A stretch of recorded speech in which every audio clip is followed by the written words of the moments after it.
It's Saturday, the 14th day of May 2022. Good evening, welcome to Newsnight. My name is Kenneth. Yes, so here are stories making headlines tonight.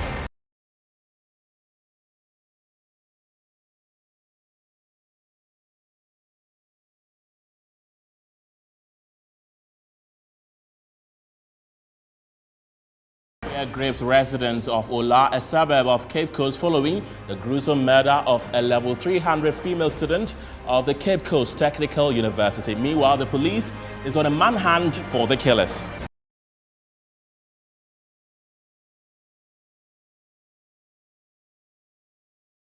Ghanaians express worry over recent terrorist attacks in the sub-region. We'll be hearing from the Ghana Pentecostal and Charismatic Council after the National Security Ministry cautions them to be on high alert.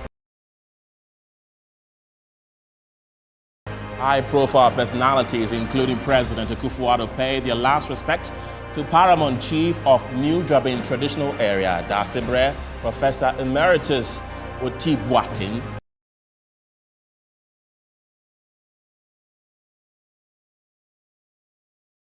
And later, we'll take you to India, where at least 27 people have been killed and others are missing after a fire swept through a 4-story building. Details are up shortly. Stay with us.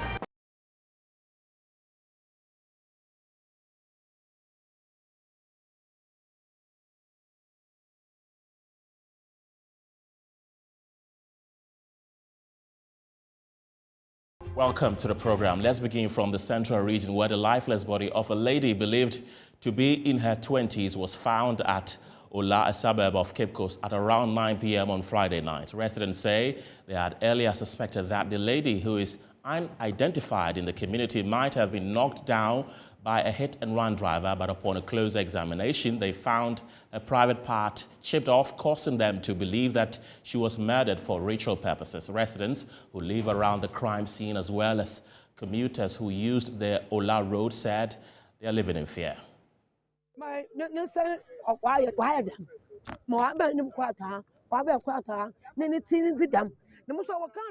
This is how she was positioned. We thought she had been knocked down by a car. Then we noticed she was bleeding between her thighs. The police for the moment a lady young baby back there. I want to wig so go wig and baby to go. In the acquire, When we go to the scene, the way her slippers and wig were set aside, it appeared to be intentional. We found her phone and called some of the numbers on it. We later found out that she was a national service personnel who lived at Elmina. Nti mpaboa no gu tidam say amedi emehia mpaboa da me na mpaboa no gu e na wig no so order nchen na police for no wo fai nti afrafra mu na nyame ya adum na sisters bi wo fai ti o ma na wo bai wo bai no wo so fi Elmina na one sister nti obi say no one sister no so one sister no national service personnel nti no no sister no akasa no on a medical doctor ba me na adum wo so mo na afrafra ni fo bentumentum my name is Nkoma and Quachi, may miss an Elenizin, may miss a necessary, and a medical officer no, baby cry, or you know, meant to miss a Nina. We saw that her private organ had been cut off and a knife was stuck in her neck. Sometimes we close late. The street lights are not working. We are pleading for the street lights to be fixed.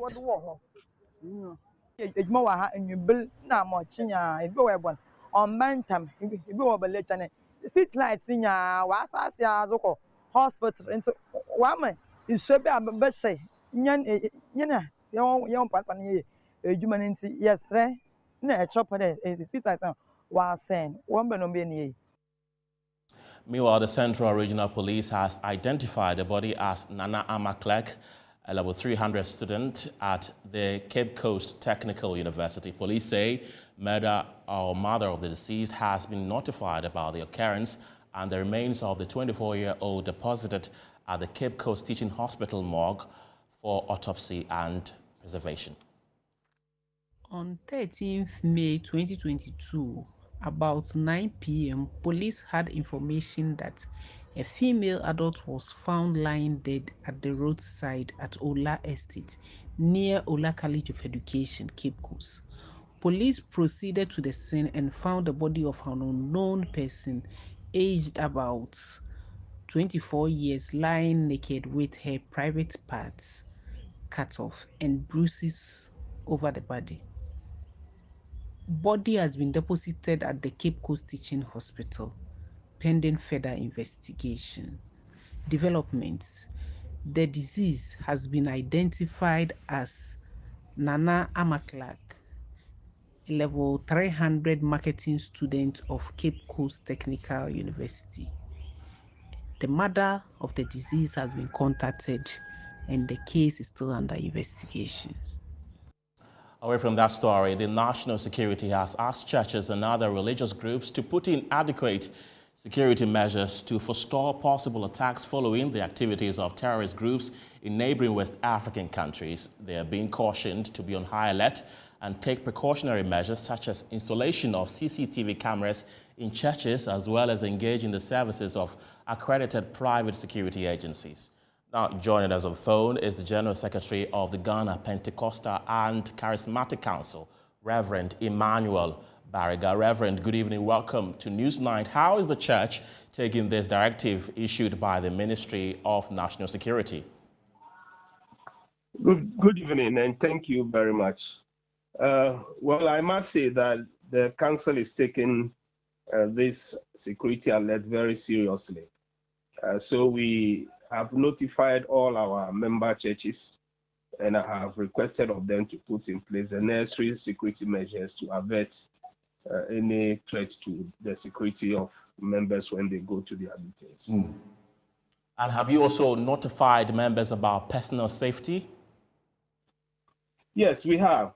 In fact, we have asked the leaders of our churches to bring in some professionals, professional security officers who might be members of their churches, or if they don't have, if they call upon us, we would arrange for such people to be sent to the churches, to create awareness, to make our members security conscious, and so that they can also help in training the ushers and members of the protocol teams in the churches, so that they can take note of any unusual movements, any strangers that may be hanging around their premises and all that. And with this particular issue, don't you think it will put fear in members of the various churches? Yeah, that's the reason why we are asking them to remain calm and to be observant, so that if they notice any strangers in their midst, or if they notice any strange behavior by anybody in their midst, they could alert the appropriate security authorities so that they can intervene quickly. Okay. Right, Reverend Emmanuel Bariga, thank you very much for speaking to us. We'll be going on the line again shortly to speak with the Executive Director at West Africa Center for Counter-Extremism to share his thoughts on this particular subject. I understand we do not have him on the line at the moment, but you can join us on social media. We're live on Facebook at Metro TV Ghana, also on Twitter at Metro TV GH. Ghana has been advised to be on high alert because there has been recent terrorist attacks in neighboring Togo. I understand that Mr. Mumuni is on the line. Good evening. Welcome to the show. Can you hear me? Hello. Yes, good evening. Yes, I can hear you. Right. Someone will ask, why has the church been informed to do this, and to a large extent, places of worship like the mosque and other places of worship as well? Well, if you have been following the threat of violent extremism and terrorist activities in the last decade, you would know that the places or public places of worship are places we refer to as copycat targets. These are targets that are frequently used by terrorists to inflict large-scale violence and fatalities. And so if you're looking to prevent or preparing yourself against possible threats of attacks, you would inevitably look at places like that. In security terms, we often say that measures are a function of threat perception. Your perception of the threat would lead you to certain specific measures. And what we are seeing is targeting places like that, including places that are frequented by foreign visitors or European, visitors and tourists. We're looking at public places in terms of hotels, in terms of beaches, in terms of restaurants, and key strategic state security installations. All these are traditional targets for extremists, who looking to inflict harm on society. Right. Luckily for Ghana, we have never witnessed a terrorist attack, but why should we be worried now? We should be worried because if you look at the West African setting, it has significantly changed in terms of security vulnerabilities. Just a few days ago, we published our new report, a report that looked at Ghana's exposure to violent extremism. And the report highlighted the fact that we have never been more exposed to the threat of violent extremism than now. Currently, we're having over 53% of all West African states dealing with extremism. Just 3 days after that, we saw the first fatal attack on the northern borders of Togo, where 8 people died on the spot and several others injured. And these were military targets. The fatalities were military men. Okay. We're seeing the northern borders of Benin, just like in the northern borders of Côte d'Ivoire. And we know the increasing insurgency in Burkina Faso. So we are surrounded, encircled by the threat. And this has never been before. And so if you're leading National Security Fund as a minister or head of any security institution, you would know that you would need to escalate our commitment to dealing with the threat in terms of preparing the nation against it. Right. Apart from the places of worship, do you think there are other large places of large gathering where notices like these should be sent to? Yes, I think that I expect that we would see in the coming days and weeks and months, government coming out with additional measures in terms of preparing us against the threat. We would expect to see that hotels and restaurants and other targets that are seen as copycat targets will be roped in terms of government outlining measures for those targets. Right. Beyond just issuing directives, we want to see government take a lead role in terms of training officers for these public places of worship and restaurants and other places. We want to see government lead in the way in terms of installing surveillance systems and also setting up reporting systems to allow easy relationship between local security agencies and the local population around these targets. Okay. Mukhtar, can you help us identify the hotspots of terrorist attacks in Ghana? There are different levels of information we share. There are levels we consider to be safe for public consumption, and some levels that can inspire alarm and panic within the local population. Okay. So at this moment, what we share with the public are general information we are looking at. And we are looking at the border regions and border communities of Ghana. And we are looking at generally the copycat targets I talked about, like hotels, like public places of worship, the beaches, and areas that are considered to be strategic state institutions. Okay. The specific target we would talk about, we often do not do so in the public. We share with security agencies who deal specifically with targets. Okay. Mukhtar, thank you very much. He is the Executive Director of West Africa Center for Counter-Extremism. Let's bring you more stories as about 30 suspected criminals were arrested by Northern Regional Police Command in a swoop on Saturday dawn.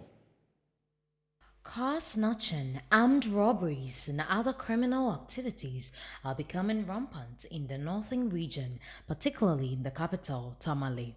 However, the Northern Regional Police Command has promised to always be a step ahead of the criminals in the region by launching a special police operation targeted at the hideouts of criminals across the region. In the early hours of Saturday, the hideouts of criminals at the Abuabu, Nyuhani, and Sports Stadium before it were raided by the police, leading to the arrest of over 30 suspects and their structures destroyed. The target of the operations, according to the police, is to make the northern region the safest region in the country. Chief Superintendent Bernard Baba Ananga is the Northern Regional Crime Officer. He spoke to Metro News after the operation. Just this morning, somewhere around 7 a.m., we embarked on an operation from the Northern Regional Police Command. The aim was to attack hideouts of criminals that we believe are perpetrating this kind of crimes within the metropolis, especially car snatching, residential robberies, highway robberies, and also break-ins that we experience of late. Our efforts aim at ensuring that we arrest the current development to make the community, especially the Tamale metropolis, a safe haven for all and sundry to live and execute their work peacefully. About 40 motorbikes, believed suspected to be weed, were also seized during the operation. DSP Baba Ananga added that the suspect will be screened and dealt with according to the laws of the land. Parts of Accra has flooded again after almost 2 hours of heavy rains. Tema Community 25, Gulf City, Kaneshi First Light, among other places, were unmotorable during and after the downpour early Saturday morning. The Ghana Meteorological Agency had warned that cloudiness is expected over most parts of the country this evening, as rains are expected over parts of the middle and northern sectors.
That was quite painful to watch. Meanwhile, construction works on drains meant to put an end to perennial flooding at the West Hills Barrel stretch of the N1 highway has stalled.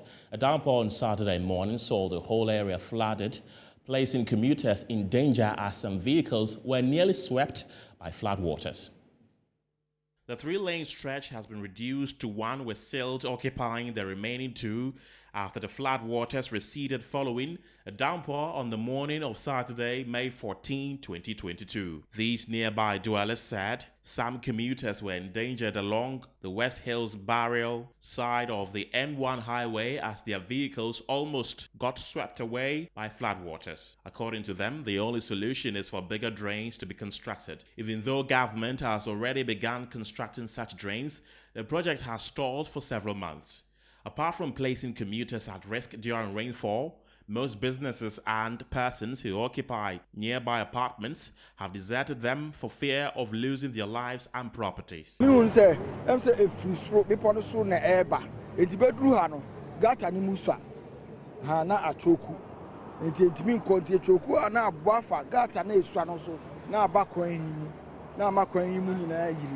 rainy season. It do happen in rainy season.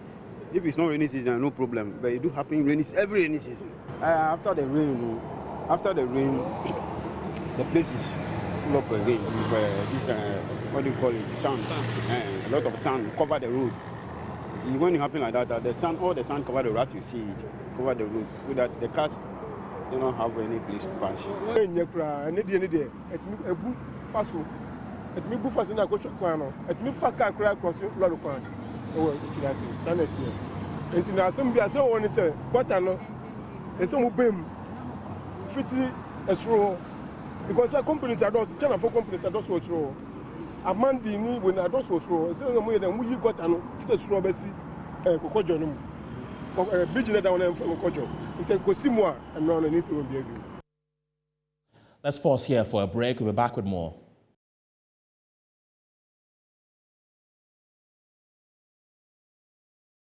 Welcome back. Scavengers have been living off picking waste materials for recycling for many years in Ghana.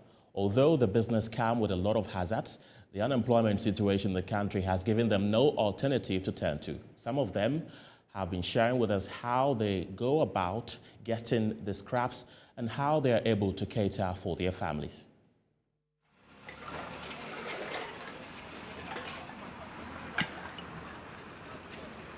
Scavengers, popularly referred to as scrap dealers, are people who pick up waste from refuse dumps and people's homes for recycling.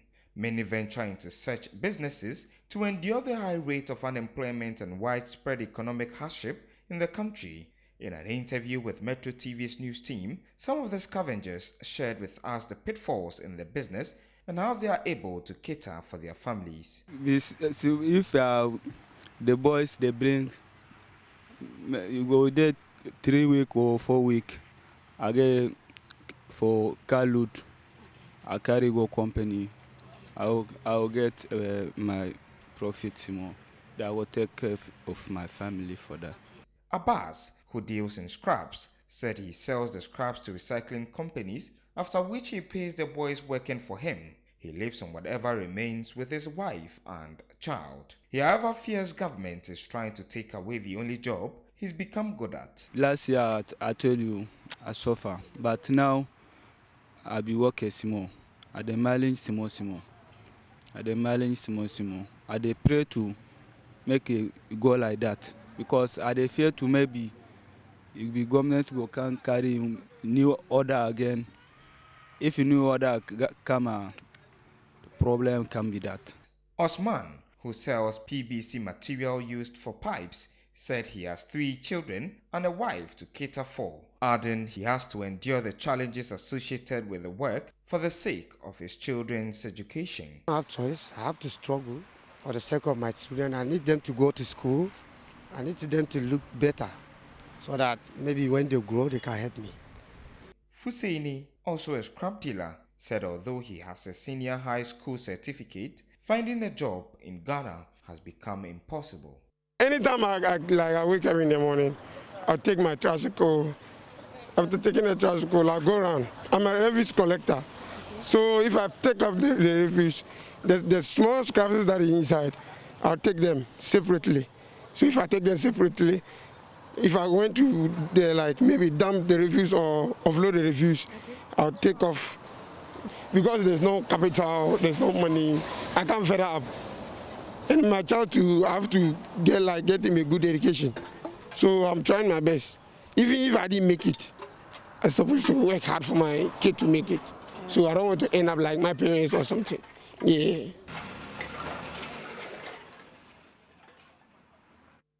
Let's take you to the eastern region, where the first day of the final funeral rites of the paramount chief of New Jabin, Professor Emeritus Dasibre Otibuatin, and Queen Mother of New Jabin, Nanaya Dani II, has just ended.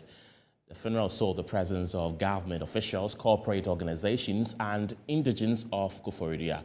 Some SAP chiefs and Queen Mothers took turns to eulogize the late chief. Media me chafe wo mu ye ka tutu fo yina e ko ahimfi a ohene no ye bo no ho ban o dwaben ahimfi o dwaben ati asem kase tu ye wura no na wo se ye ba na ye de ye moa ne ahodi nyina beboa te me ne me nkwada nyina ne firi o dwaben aba bia ni makan mamu se de ablafo dwuma o mu die e wo ahimfi adwuma ye Omudibro Mumu Cassia said, if we that way, Ombeboa, Nishim, so Maquam will be a Maya Basabasa, a war yasi, or Moka at 2 as I said, at 2 a black for any pound by a worduma. It is half an immune in a cabum, a Jumabako. I am not as correct him, Onia, Epenin and a year no. It's in Jaya Jaya, Brepa, ye kuna. There's the Brenna, Otibuati, and a year and a Jana Walker said, no, you couldn't. Nana one Sophia da. Nana, or Wally yet, or Wally Amania Quaso, or the F said, ye, Amania de Biala. It is an Ayakuni or Dawa. Yes, we are so finita, yes, in so many Hamda. As call it, ya bonny chidom.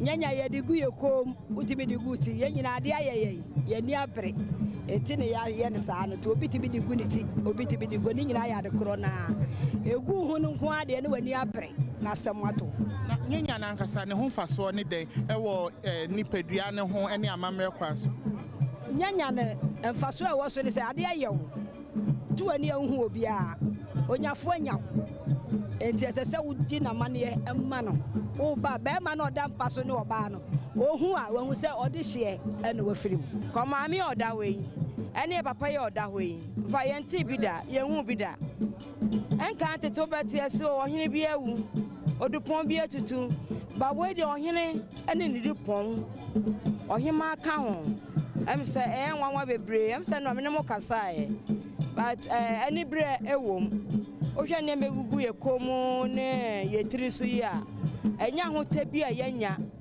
ena enye me hu se meka no nya ni je bi ne yeje enya party bi ne enya ye fro bi ne yeyo kofodua eye new dwabe adekase pa na ato ye ni nne etina samoya na wo ka no me ko me ba metimi ntena ho ma ne ma bi nsai ne ese me wuram de ese me wuram.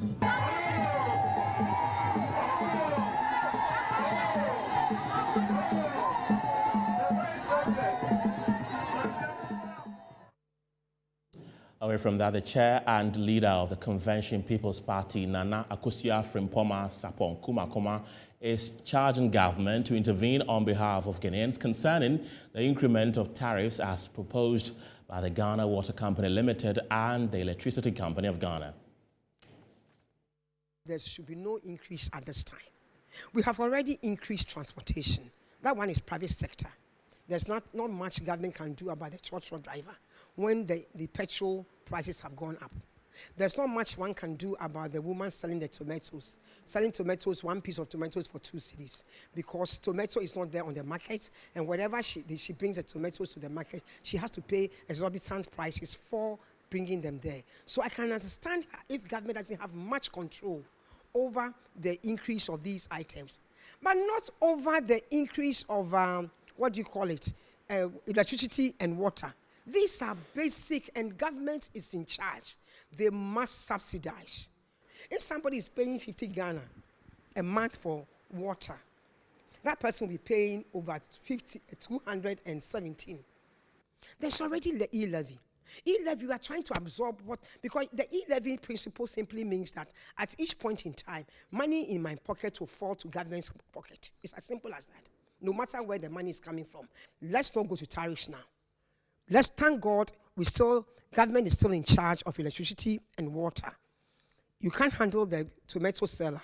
You can't handle the gari seller. You can't handle the truck driver because you don't have that many transportation that is mass transport for government. But you can handle electricity and water. Do it that way. Sombo is the only thing that we have had since when? The 60s, since Nkrumah's time. This is CPP. Now we've had all these things that are supposed to have come in. So much money, and we are still getting electricity problem. It's not like even the electricity is going to solve anything. And we are not talking about 148% or is it 140-something% increase. I think it's a joke. Nobody, no Ghanaian should take, we should refuse this one. This is something that we should not accept. Still on utility, head of communications at the Ghana Water Company Limited, Stanley Marty, says the Ghana Water Company Limited will not be able to supply water efficiently if the 334% increment they are calling for is not granted them by the PURC. We are magicians. And should it always continue like that? Right. Now we are buying. Magic cannot continue. Yes, we are buying chemicals. We are buying inputs, procuring inputs from the world market. Okay, we all know what is happening. So if you keep burdening the utilities, then what do you expect us to do? It will pay someday. Someday when? You know, Right. I've heard this over and over again. Anytime we go for tariff adjustment, they'll say, go and do this, and then you can go and reduce your losses. And now we have strategized and we are doing more than they expect of us. Right. Now you still want to burden us more. But the thing is, we also expect efficient services. We want to have regular flow of water. Now we can get a regular flow when we have the chemicals in there. We can get a regular flow when we've extended the pipelines. Okay, when we are not polluting our river bodies and we are getting enough water. All we are saying is let's all get on board. Let's pay a little more. Just a little more, not much, just a little more, Right. so that at least we can get the services that we want. Right. Now, in paying a little more, let us also do the other bit of it. Okay. The raw material that we use in this thing in our process, the resource, the water resource. Let us all get together and then let us fight the pollution, and that will bring our tariffs down. So if you don't want to pay much, let us all get involved. The people involved in the Galamsey. I said we had 800 plus customers. Yes. Okay, out of these 800,000 customers, okay, 80% of them are lifeline. Domestic consumers. Yes. Out of the 80%, 45% are lifeline. So you look at consumers. 80% as So 100%. So you realize that even what you are requesting for is It's nothing. negligible. Yes, it's almost negligible. So let us pay a little more, then we can get the services that we want. So you hear the thing big, but it is nothing. You know, out of our expenditure or out of the little revenue, 40% goes to ECG. Meanwhile, the manager in charge of strategy, risk and compliance at Gridco, Samuel Ko Aqua, speaking on the same program, said power supply in the country will be affected if the 148% increment in electricity tariff is not granted by the PURC. We're also grappling with population explosion. Year on year, demand grows about 8%. And we needed to catch up with the demand growth within the region. And we have come to a stage where urbanization is driving the consumption of electricity. Demand. Yes, we are also fairly being industrialized. And so we need to look at strengthening our network again, improving the quality of service, making sure that the network is much more resilient to carry all the generation that is being done in all the areas. And I must say that there's some skewness of generation. Now we have most of the generation coming from the western part of the country. And it was a strategic decision taken by government to optimize the gas resources that we had on the western corridor. So you look at the western corridor, the Abuaze enclave, we will almost 1,600 megawatts of electricity from the Abuaze enclave all the way to the low centers, Accra, Tema, Kumasi. Okay. Now, the lines that are carrying this power from the western corridor are along the coast, and they are very susceptible to corrosion. Okay. Well, finance and economic consultant Kin Carl Duhu, on the other hand, says the tariff, if adopted by the PRC, will adversely affect the economy and put more burden on the ordinary Ghanaian. PRC is coming to the institutions to make the adjustment to be able to decide for the figures. We are looking at a kind of a medium-term projection.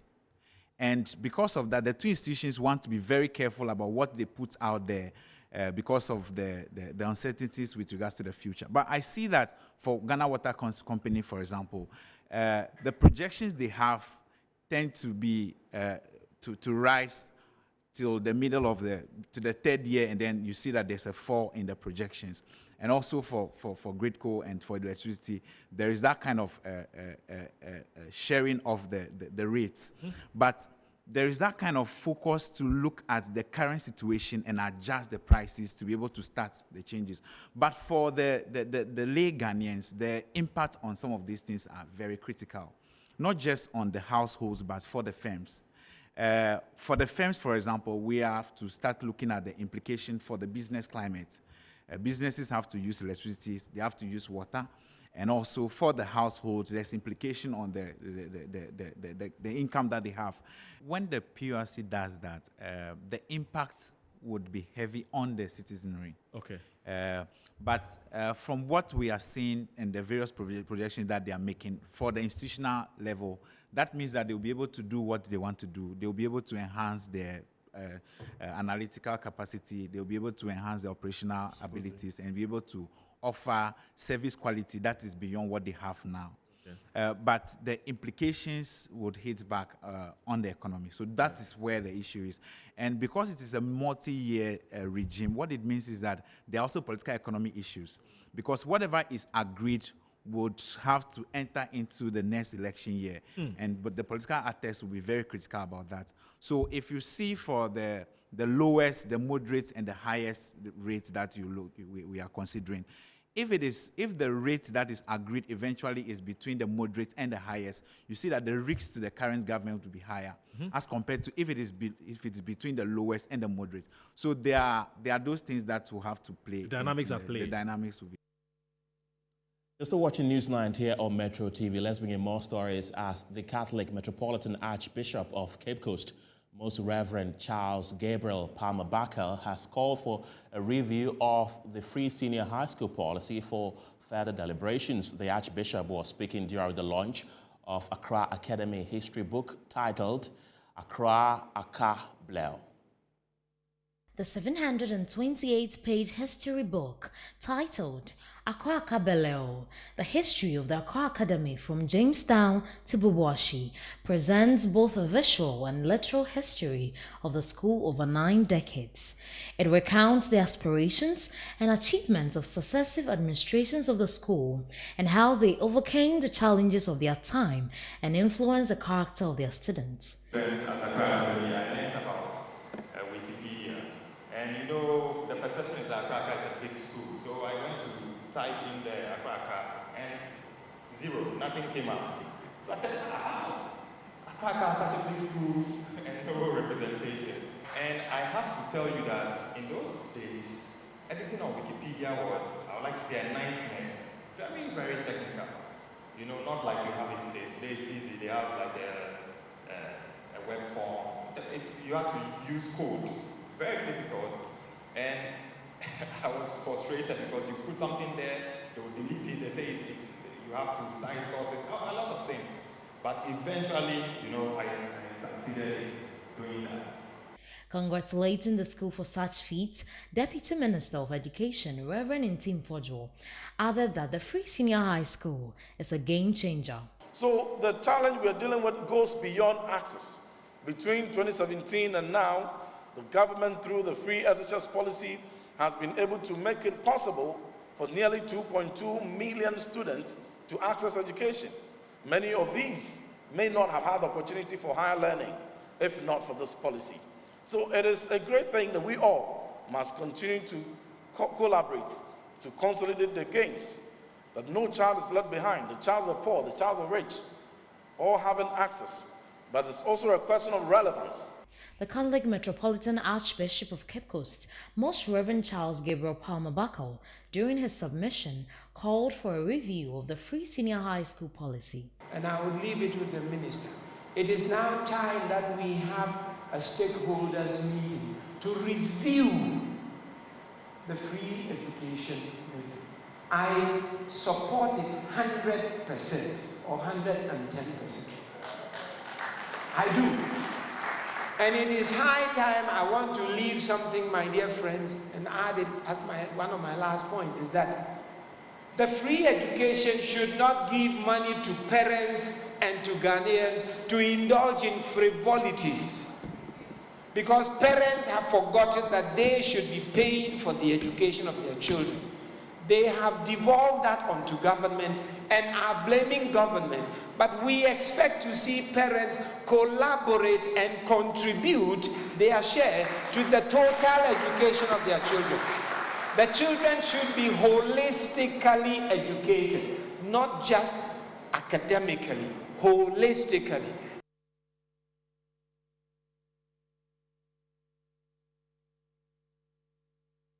Still on education, the Accra Technical University and the AFERS Foundation for Entrepreneurial Development Corporation has launched the ICT Flex Lab. The move, according to the Vice Chancellor of the university, Professor Samuel Ni Odai, will help build the capacity of staff and students in the area of digitization.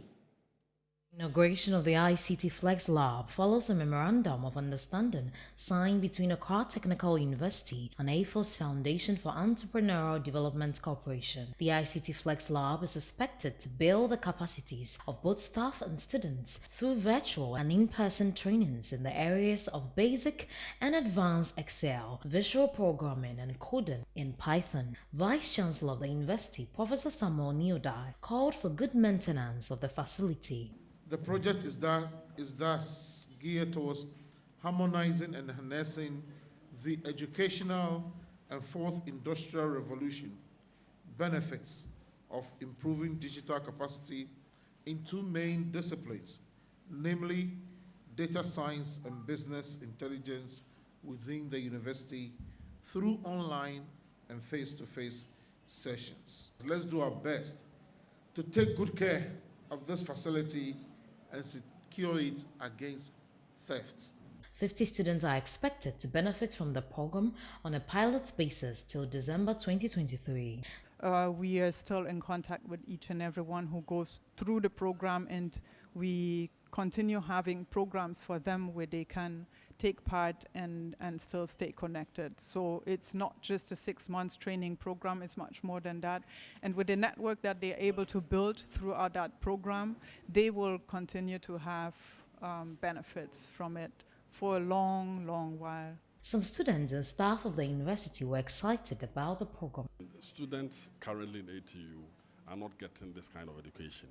So in terms of data science, in terms of business intelligence, in terms of certain software, which is very important for industry now, our students are not getting it. So this benefit is coming to bridge a certain gap, which is very, very important in terms of what they will need when they go out there.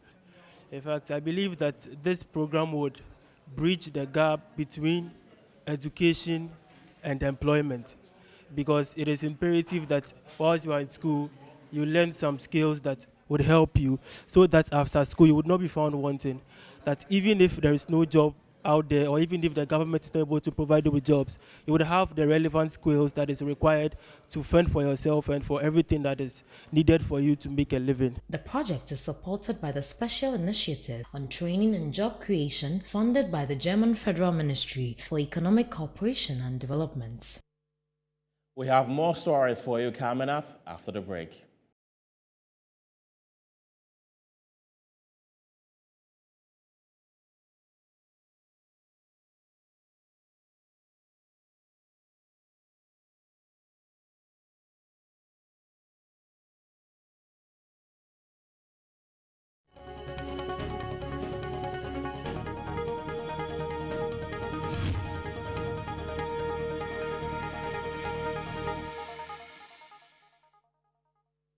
Welcome back. In Business Tonight, Executive Secretary for Importers and Exporters Association of Ghana, Samson Awingabet, has blamed the current high cost of doing business in the country on the Ghana Union of Traders Association for endorsing what he calls unwarranted and insensitive trading policies from government. 7 years ago, a government was here, and anytime the government introduced policies that the business community realized that it was in the detriment to the business community, we stood shoulder to shoulder, we stood on our ground, we joined.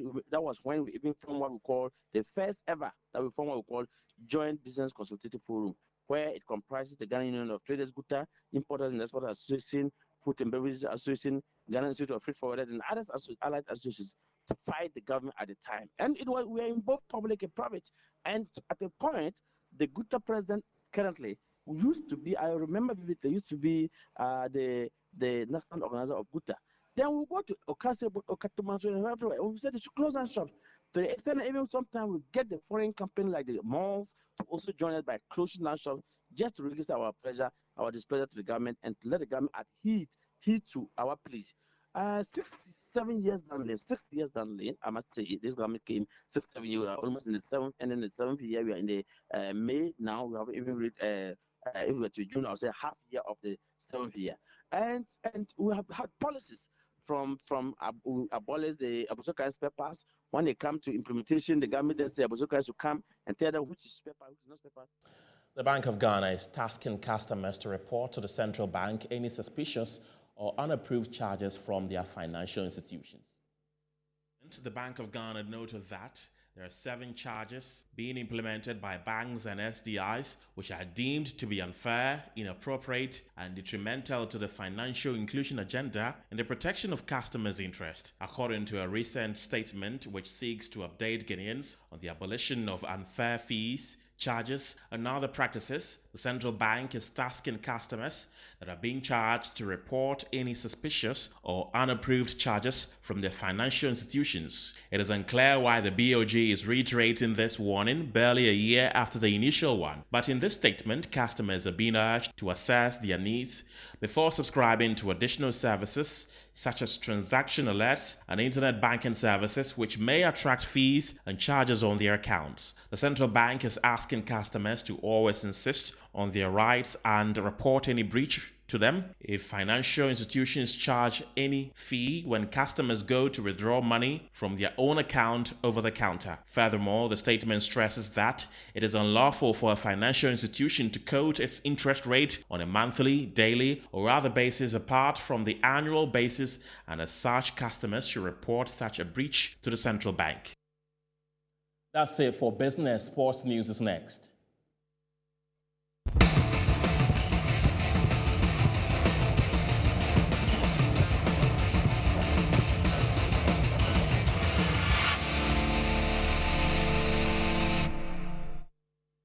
In sports tonight, defending MTN FA Cup champions Accra Hearts of Oak are through to the finals of this year's competition after beating Dreams FC 3-2 at the Accra Sports Stadium. Let's watch some highlights.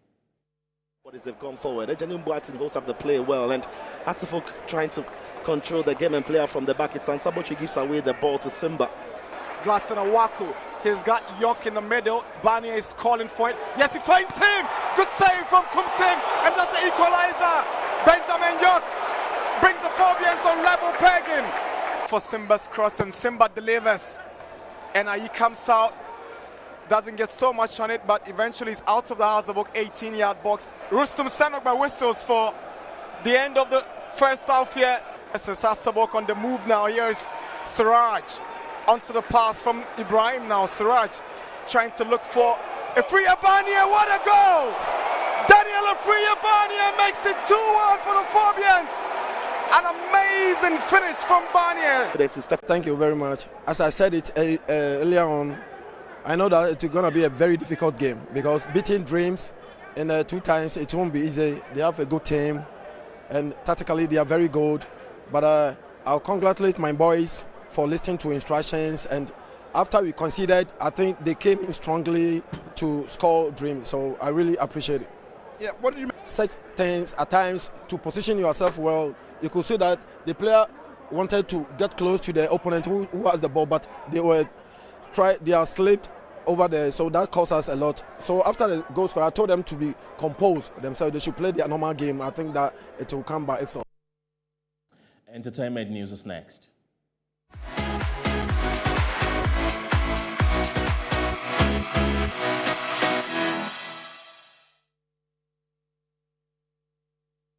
Visual artists say government is failing to pay attention to them despite the industry's potential to make significant contributions to the Ghanaian economy.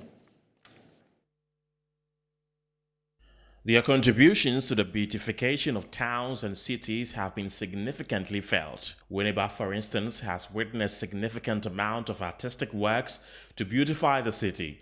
The main Winneba roundabout and the Unity Square are adorned with crafts and sculptures made by artists, some of whom are students. At the 2022 celebration of the Abuache Festival, the Unity Square became a one-stop point for arts lovers as they drew nigh to catch a glimpse of the wonderful crafts made by these artists. But the men behind these beautiful crafts are not certain about their future as they feel neglected by successive governments. Matthew Donkor is president of the EUW Creative Arts Students Association. He said the industry has potential to help the economy. Meanwhile, he expressed a sharp contrast to the notion that arts is reserved for persons with low academic performance. We need modern tools, modern equipment that can help us execute some interesting artworks or carry out some projects. Okay, it is time that we make enquiries and then inquiries of the things that goes into art, and then it can help us develop as a country. But I think the government is not giving much attention to the arts industry. Amongst the artists who had their works displayed is just one female, Florence Koko, who has a totally unique way of making arts. With carefully arranged beads, she makes beautiful portraits. I choose to use my own material and doing my artworks. It's quite engaging. It's difficult and it's time consuming. It's too much, but I see it as a challenge to me. Juanita Aqua Grace is a native of Winneba. She spent several hours admiring the beautiful paintings and sculptures displayed at the square. International news is next.